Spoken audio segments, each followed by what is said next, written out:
Hoje, então, nós vamos iniciar uma série falando sobre o nosso livro do discipulado, que é o livro Primeiros Passos. Vocês recordam a primeira vez que eu falei aqui? Eu disse que sempre que eu viria, eu traria um livro, para incentivar os irmãos a ler. Olha que glória! Hoje eu estou vindo iniciar uma série que todo mundo vai falar de um livro. Então, o que eu fiz uma vez, todo mundo vai ter que fazer, pelo menos 8 vezes. Amém? Dá um glória a Deus por isso. É isso. Os irmãos vão acompanhar e hoje eu não vou especificamente falar acerca do conteúdo do livro, mas eu vou iniciar essa série, falar sobre o que é o discipulado, e a gente vai falar muito, eu vou falar de algumas palavras que estão na capa do livro, tá? O próximo vai abrir o livro, eu vou falar da capa só, mas vai ser uma bênção, amém? Feche seus olhos que eu quero fazer uma oração a Deus agora. Pai, em nome de Jesus, nós agradecemos a Ti por essa oportunidade, Senhor, por mais essa chance de poder ouvi-lo. Senhor, eu quero confessar diante de Ti que eu dei aula acerca desse livro mais de 20 vezes, Senhor. Mas tudo que eu sei, tudo que eu posso fazer acerca desse livro não transforma a vida dessas pessoas. Eu quero confessar a minha insuficiência em fazer o que o Senhor me chamou para fazer e a minha dependência do Teu Espírito acerca do que vai acontecer aqui hoje. Eu quero clamar para que o Senhor desça dos céus, para que o Senhor alcance a vida dos meus irmãos e que tudo que nós façamos aqui não seja só uma aula, que eu já dei muitas aulas, mas seja um dia onde essas pessoas serão transformadas pelo poder e pela manifestação real da Tua presença. Em nome de Jesus, amém. Amém, glória a Deus. O tema do nosso primeiro episódio dessa série é aprendendo a seguir a Jesus. E veja, a palavra bíblica que resume aprender a seguir a Jesus é uma palavra que vocês já ouviram. Quem é crente novo e crente velho já ouviu, que é discipulado, certo? Então hoje a gente vai destrinchar o que é discipulado, para que os meus irmãos que vão vir falar nas próximas reuniões dessa série, eles possam mostrar para vocês, na prática, o que nós vamos destrinchar hoje, para vocês entenderem. Amém? Mas eu quero começar falando que discipulado não é, para a gente entender o que é. Tá bom? Então, discipulado não é... Tinha uma palavra que eu usava, eu vou falar com vocês, mas vocês entendam com amor, tá? Não é discipaulada. Você pegou? Não é o lugar onde você senta e o discipulador vem e esmurra você, te dá paulada, não é isso. Discipulado também não é aula, escolarização. Então não é como você senta lá na sala de aula e o professor fica te ensinando, e eu vou falar sobre isso depois. Discipulado, como o livro vai falar na sua capa, é os meus primeiros passos. Mas não somente primeiros passos, é os passos que eu dou com Jesus do meu lado. Quando a gente olha para a capa do livro, ó, tem dois pezinhos aqui, né? Então tem um pezinho pequeno e um pezinho maior. Como se o pé maior fosse o pé de Jesus e o pé menor fosse o seu. Então, o que é de fato o discipulado? O discipulado é uma vida que eu caminho junto de Jesus. Pegou, Du? Não é simplesmente eu aprender algo, não é simplesmente eu ouvir algo, embora isso seja importante, é o que eu estou fazendo aqui. Mas veja, o discipulado, ele vai começar aqui nesse ambiente e ele vai seguindo conforme você anda. Foi muito oportuno o Du fazer essa oração para as pessoas confessarem a Jesus, porque entenda, é impossível você viver um discipulado se você não tiver a presença do Espírito Santo em você. Então seria impossível eu falar o que eu vou falar se alguém aqui não tivesse recebido Jesus. Vê como Deus prepara as coisas? Então você vai sair daqui não simplesmente sabendo alguma coisa, mas você vai sair daqui caminhando cheio da presença de Jesus. Amém? Glória a Deus.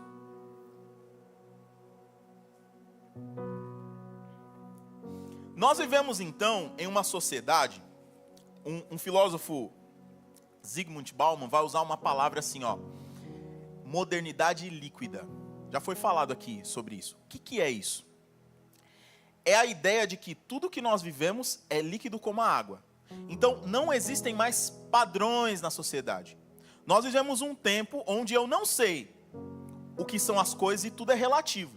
Então, um ser humano já não é o que é, um fato já não é o que é, se alguém falar que é fake já não é fato.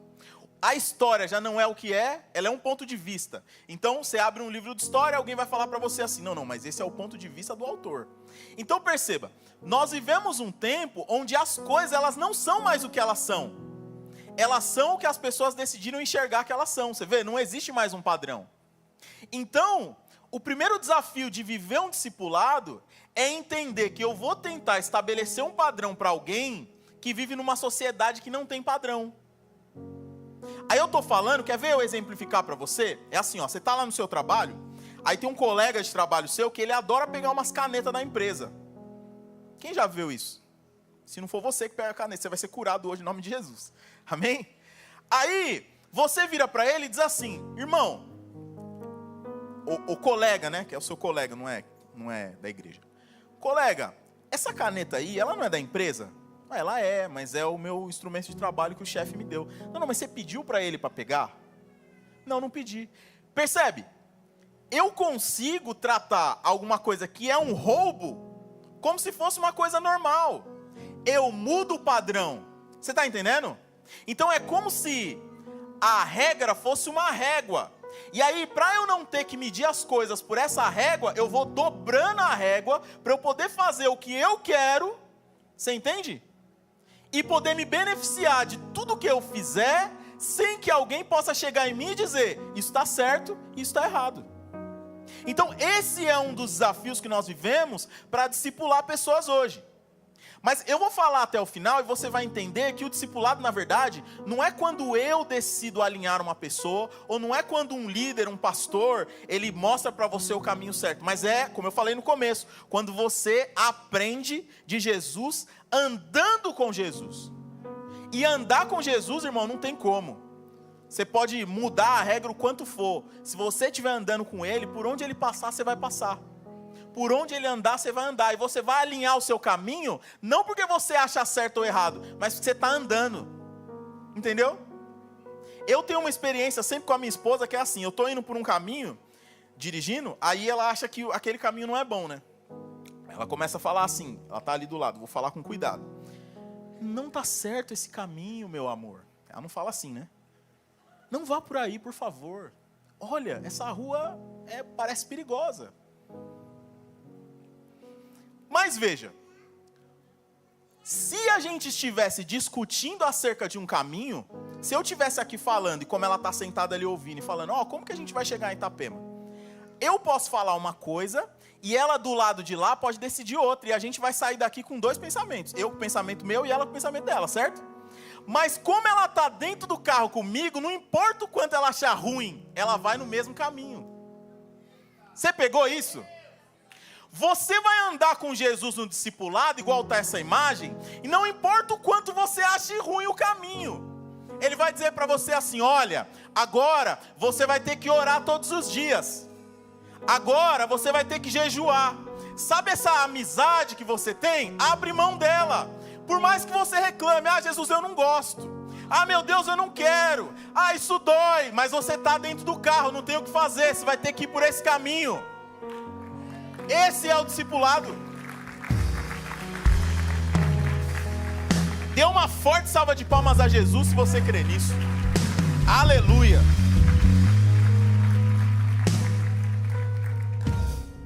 Não tem como fugir quando eu estou andando junto.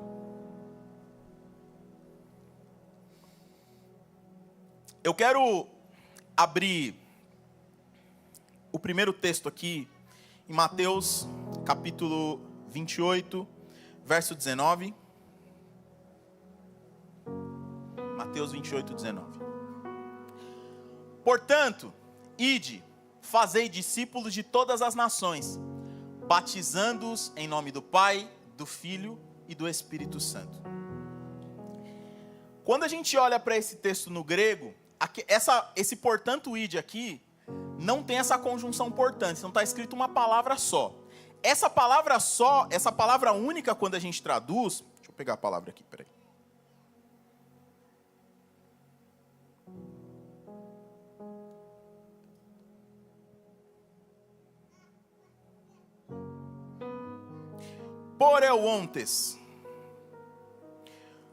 Poreutentes, na verdade. Poreutentes. Essa palavra aqui é viajar.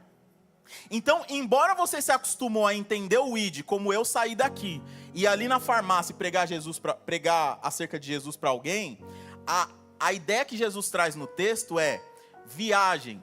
Saiam do ambiente que você está, vá para uma outra nação, vá para um lugar distante, vá para longe e façam discípulos. Olha essas bandeiras aqui em cima. Veja, cumprir o ID não é só quando você encontra alguém lá no seu trabalho e prega Jesus. É quando você tem coragem de sair do seu ambiente de conforto, sair do seu país, da sua cidade, do lugar que você está acostumado e vai pregar Jesus para outras pessoas em outras nações. Por isso que a nossa mensagem, ela não é uma mensagem só para Balneário e só para o Brasil. Ela é uma mensagem para as nações. Porque quando você entende o ID, você não consegue ficar no lugar que você está. Porque veja o seguinte, olha só.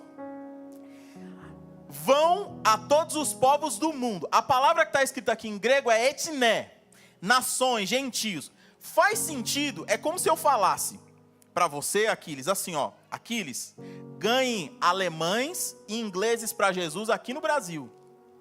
Faz sentido isso? Eles estão ouvindo isso aqui na Galileia. Se fosse para ganhar só Galileu, Jesus não falava no mundo.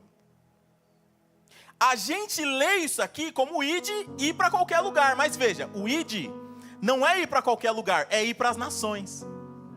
E foi para isso que nós aqui estamos.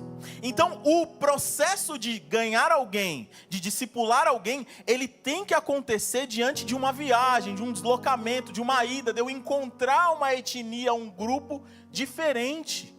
Vocês estão compreendendo isso? Essa mensagem ela tem que estar cravada no seu coração. Você tem que olhar para essas nações e crer que Deus vai nos enviar para elas. Amém? Glória a Deus. A palavra para discípulo aqui, agora, peraí, você coloca nos slides para mim?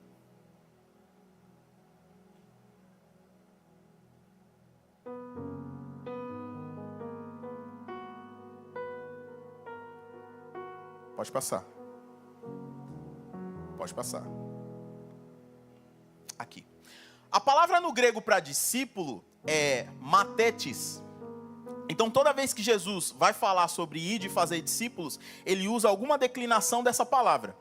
E essa palavra, no grego, ela fala de aprender. Então, se a gente traduzir de forma literal, é só isso, é aprender. Perceba. Aprender fala do processo de ensino. Fala da ideia de que eu aprendo aquilo que Jesus tem para ensinar, de que eu recebo aquilo que Jesus tem para me entregar, certo? O costume que nós temos de ensino, de aprender, é um costume que é moderno, ele vem do século XX, depois da Revolução Francesa, a nossa educação ela foi muito alterada. Então hoje nós aprendemos coisas que elas estão às vezes desconectadas da nossa realidade, elas não estão conectadas com o nosso dia a dia, elas estão fora do que a gente está acostumado. Mas o ensino de Jesus é um ensino que está muito encarnado no dia a dia. É um ensino que está ali muito acontecendo no dia a dia das pessoas. Por exemplo, Jesus vai contar uma parábola. Aí ele começa assim, ó. Eis que o semeador saiu a semear. Para você isso não faz sentido, porque você não é agricultor, mas ele está falando com gente que é agricultor. Você está entendendo? Ele diz assim: o reino dos céus é como uma grande pesca, que foi pescado peixes bons e maus, Mateus 13. Ele está falando com um pescador acerca de pesca. Então veja, ser um discípulo é aprender algo que está acontecendo ao meu redor, no caminho. Por isso que o discipulado que você vai viver, não é tão somente quando você vem aqui na igreja e eu te ensino, mas é quando você pega o que eu te ensinei, sai daqui, e isso funciona lá no seu trabalho, isso funciona lá na sua família, isso funciona nos ambientes que você está inserido. E esse ensino tem que fazer sentido lá. Amém? A transformação de alguém em um discípulo, ela tem que alterar a forma como essa pessoa anda. Eu gosto muito daquela passagem no Antigo Testamento, onde Jacó está lutando com Deus, né? Você sabe que Jacó, ele está lutando com Deus, e ele não está lutando de forma física, né? Com o anjo. Porque a luta só se torna física quando o anjo toca na coxa de Jacó. Porque se ele estivesse lutando fisicamente, Jacó já teria morrido. Porque se o anjo só tocou na coxa e ele não andava direito, imagina se ele estivesse lutando boxe. Não tinha como. Então a luta de Jacó com Deus é igual ao seu discipulado. Você fica o tempo todo discutindo com Jesus acerca do que Jesus manda você fazer. Igual a história do carro que eu contei aqui. Mas como você está andando, você não tem como fugir. Então você discute, veja. Aí o anjo toca na coxa e Jacó começa a mancar. Como que eu sei que a pessoa está vivendo um discipulado? Porque assim como Jacó mancando, o discípulo muda a forma como ele anda. Então o seu caminho tem que ser alterado pelo discipulado. Se você tinha o costume de mentir, não mente mais. Se você tinha o costume de trair a sua mulher, não traia mais. Se você tinha o costume de fazer aquilo que não é devido à Bíblia, você altera a forma como você anda. Porque como Deus tocou na coxa de Jacó, Ele tocou em você. E você decidiu andar diferente. E veja, na história, não é um homem que toca na coxa de Jacó. Então, embora nós tenhamos discipuladores e pessoas, como eu estou aqui nessa condição agora, auxiliando você, eu não estou levando você para o meu discipulado. Eu estou levando você para o discipulado de Jesus. Quem nos discipula é o próprio Jesus. Ele anda com você. Ele vai tocar na sua coxa no dia que você estiver andando errado, para fazer com que você ande certo. Percebe? E por mais que doa, e às vezes vai doer, o destino é totalmente alterado, porque a história de Jacó mudou quando ele atravessou essa luta. O nome dele mudou. Deus não quer só mudar a forma como você anda, Ele quer mudar a sua identidade. As pessoas olhavam para você de um jeito, elas vão olhar de outro. Elas chamavam você de um jeito, elas vão chamar de outro. Elas reconheciam você como uma pessoa diferente, e elas vão reconhecer você como um discípulo de Jesus. Amém? Aleluia, glória a Deus. A segunda palavra que eu quero falar do grego é a palavra paideia. Eu gosto muito dessa palavra, tá? Abre para mim aqui Efésios 6,4. Esse texto aqui, ele calha muito pro Dia dos Pais. Ó que forte isso aqui. Efésios 6,4. Pais. Pode ser naquela versão que estava? Pais, não tratem os seus filhos de um jeito que façam com que eles fiquem irritados. Pelo contrário, vocês devem criá-los com a disciplina e os ensinamentos cristãos. Essa palavra disciplina aqui, que a gente traduz, ela está escrito no grego paideia. E o que é uma paideia grega? Primeiro eu quero mostrar para você por que eu trago essas palavras no grego. Quando esse texto foi escrito, ele foi escrito em grego. E quando eu escrevo um texto, eu escrevo olhando para o que aquela palavra representa no meu dia a dia. Entendeu?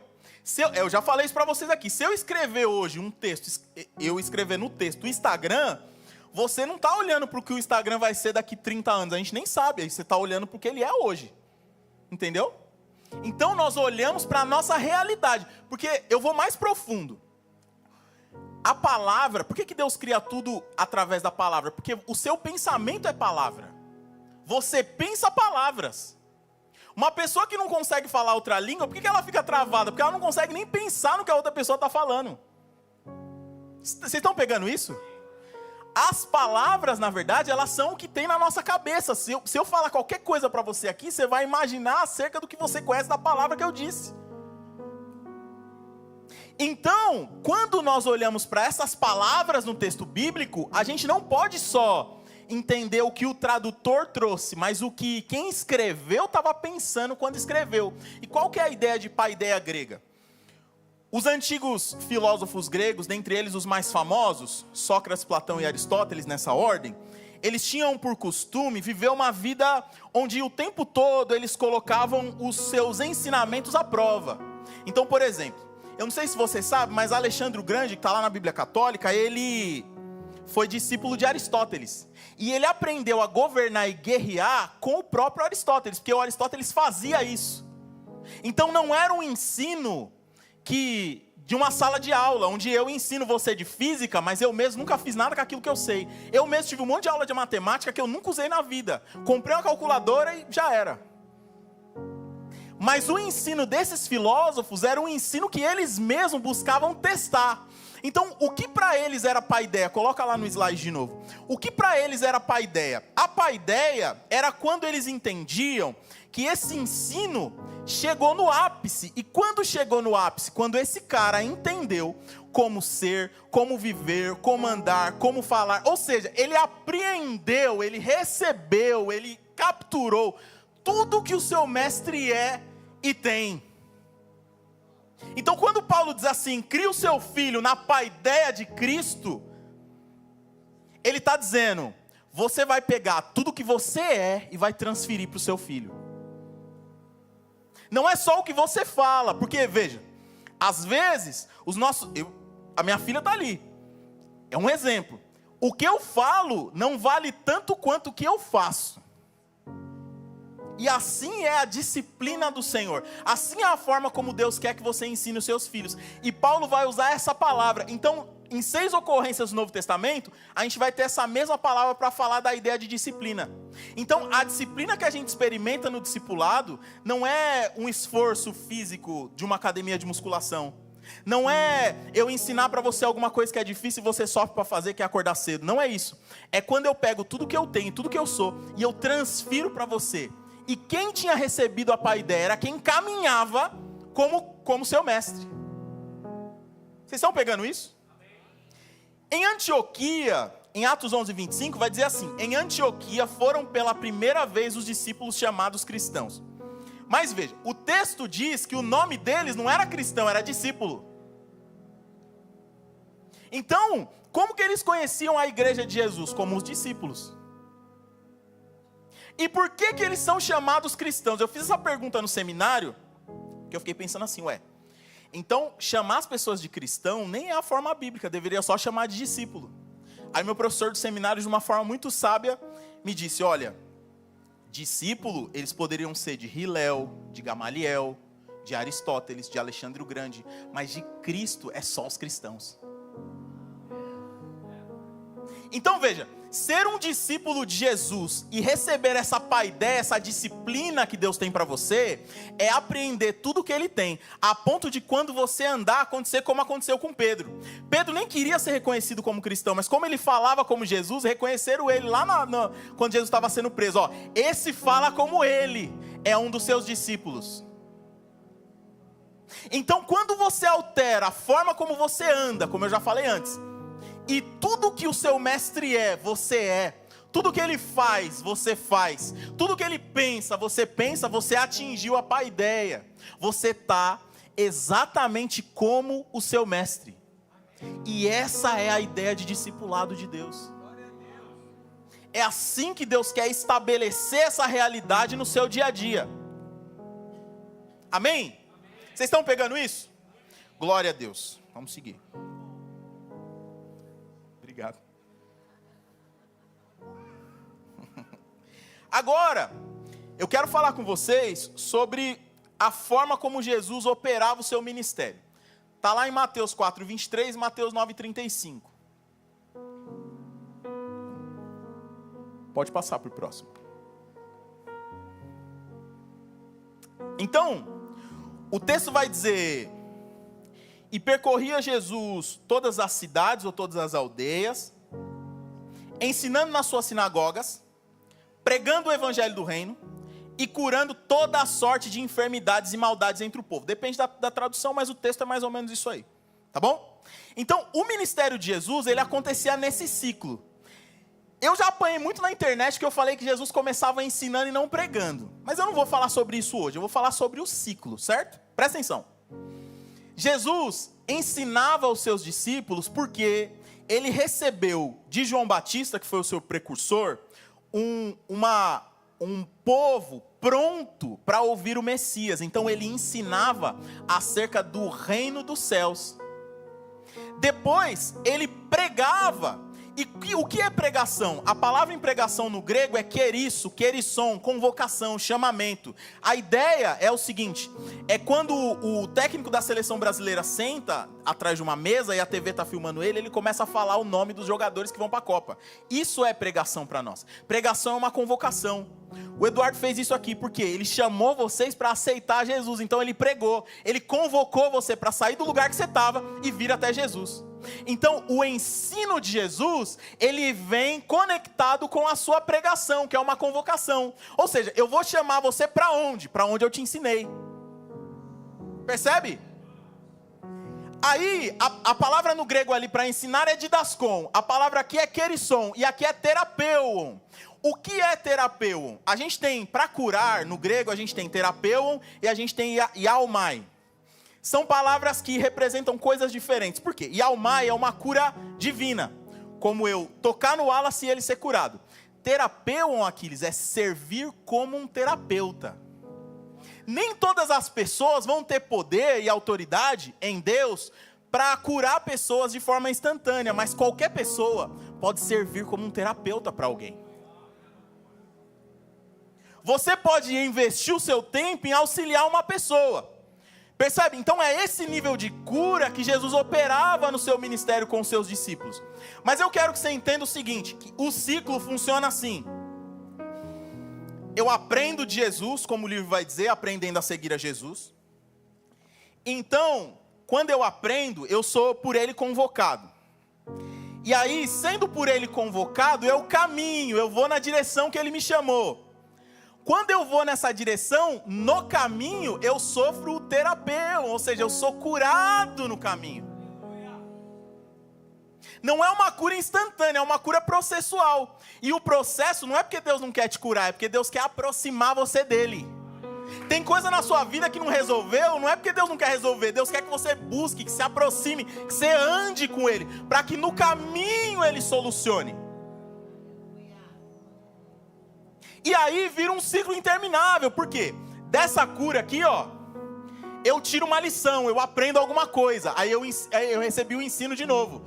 Aí desse ensino, Jesus me muda de nível, e me convoca de novo, aí ele me sobe de nível. Quando ele me sobe, ele me cura de novo. Olha Pedro, Pedro começou a história como um pescador falido, com a rede vazia, lavando. Depois, Jesus operou a pesca maravilhosa e ele virou um pescador bem-sucedido.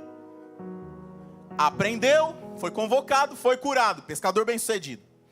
Daqui a pouco Jesus disse, agora você não vai mais pescar peixe, você vai pescar homens, e ele saiu da condição. Você vê, é um ciclo que não termina. Jesus vai continuar transformando e elevando o seu nível, até o ponto que você atinja o fim do processo, que é a consumação da mente de Cristo em você. Porque todo o processo é para formar Cristo em você. É para que você seja cheio de Cristo, para que você revele Cristo através do que você vive. Então, o processo não é para atrasar você, mas é para te transformar. Amém? Aleluia. Estou indo para o final já. Falei aqui então sobre como Jesus ensinava e acho que ficou bem claro que o ensino de Jesus é um ensino no caminho. Assim como dizem Provérbios, ensina a criança no caminho que deve andar, não é o caminho, eu ensino andando com ela. Amém? É assim que Jesus ensinava. Mas veja, ensinar nos nossos dias, desse jeito, é um desafio. Porque você vive uma vida onde nenhum líder, nenhum pastor, nenhum discipulador vai conseguir ficar 100% com você. Ainda que ele seja o seu esposo, para quem é casada com pastor, ou ainda que ele seja a sua esposa, não tem como, não vai ficar 100% com você. E o chamamento de Jesus é assim, ó. Quando Jesus convocou Pedro, por exemplo, por que ele faz um milagre na casa de Pedro com a sogra de Pedro, porque o chamamento de Jesus estava devolvendo a esposa de Pedro para a mãe. Então ele faz a pesca maravilhosa para não faltar na casa da esposa e da mãe. E ele cura a mãe para mostrar para quem está lendo, olha, ele não abandonou a família, porque ser um discípulo de um rabino era abrir mão da sua casa, da sua família e andar com ele. E hoje, na nossa vida, a gente não vai conseguir fazer isso. Ainda que você queira trabalhar aqui na Reino, você não vai ficar 100% com o pastor Eduardo. Vai ter hora que ele vai viajar e você vai ficar aqui sozinho. Só tem um jeito de você experimentar esse discipulado. Qual? Pergunta qual aí. É quando você compreende que quem vai te discipular é a presença do Espírito Santo, que mora dentro de você, e que caminha com você, e que vai com você até nos piores lugares. Sabe aquele dia assim, ó, que você fala, esse lugar Deus não está aqui, Ele estava lá. Esse lugar Deus não tem para mim uma direção, Ele tem. Ainda que seja sair daí, mas Ele tem.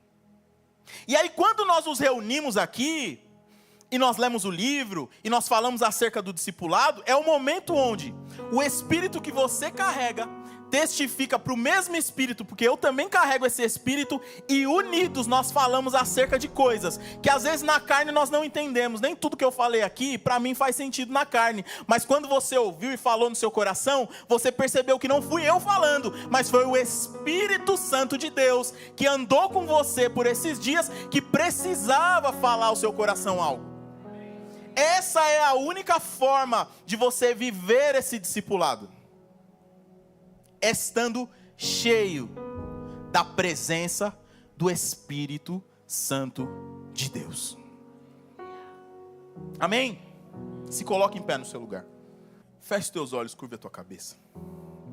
Eu quero orar por você, e mais que orar, eu quero que você ore e que você clame para que a presença do Espírito Santo de Deus venha sobre você de forma poderosa agora. Não é somente ter uma experiência sobrenatural, mas é perceber essa presença me guiando, essa presença tocando a minha coxa e mudando a forma como eu ando, é essa presença me auxiliando a tomar as decisões difíceis. Eu estou falando com pessoas aqui que vão tomar decisões difíceis nos próximos dias. O Espírito Santo falou comigo. E você veio aqui esperando uma resposta do Senhor. E o Senhor está te respondendo. Veja, eu vou caminhar com você e eu vou falar com você quando você for tomar essa decisão. Porque o discipulado é isso.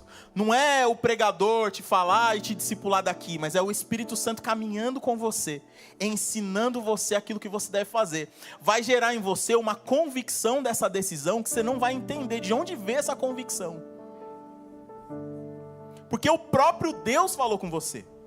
Você não vai voltar aqui e me questionar para onde eu vou, para mim, porque eu estou pregando isso aqui. Mas você vai ter certeza, Deus falou comigo. Era para ir para a direita e você foi. Pai, em nome de Jesus, eu quero orar pelos meus irmãos agora, Senhor. E eu quero entregar esse tempo de discipulado nas tuas mãos. Até onde eu pude, eu fui. Até o que eu pude fazer eu fiz, mas agora é a hora da tua presença encher eles. É a hora da tua presença ensiná-los, caminhar com eles, transformar a realidade deles quando eles saírem daqui. Que o Senhor possa fazer com que todo esse ensino, todo esse processo de ensino-aprendizagem seja não natural como é na escola, mas sobrenatural. E os frutos desse ensino sejam sobrenaturais tal como o Senhor é. Enche eles agora de quem o Senhor é. Manifesta a tua presença de forma sobrenatural e poderosa. Nós cremos